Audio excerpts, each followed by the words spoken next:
ஒரு ஊர்ல ஒரு ராஜா இருந்தாரு. அவர் அவரோட மக்கள் மீது அளவு கடந்த பாசம் வச்சிருந்தாரு. தன்னோட நாட்டு மக்கள் கஷ்டப்படக்கூடாது, எல்லாரும் கவலை இல்லாம வாழணும்னு எண்ணி உடனே ஒரு அறிவிப்பு வெளியிட்டாரு. இன்னையில இருந்து நம்ம நாட்டுல எல்லாமே இலவசம். அரிசி, பருப்பு, துணிமணி என எது வேண்டுனாலும் அரண்மனையில இலவசமா வாங்கிக்கோங்க அப்படின்னு அறிவிப்பை வெளியிட்டாரு.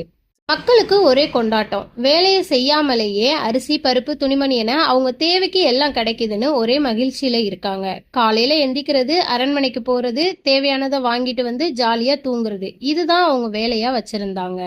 நாட்கள் போக போக அந்த நாட்டுல உள்ள விவசாயிகள் உழைக்க முன்வராததுனால நாட்டுல உள்ள தானியங்கள் எல்லாம் தீர்ந்து போயிட்டு மக்கள் மட்டும் சோம்பேறிகளா இருந்து இன்னும் இலவசத்துக்காக காத்துக்கிட்டு இருக்காங்க.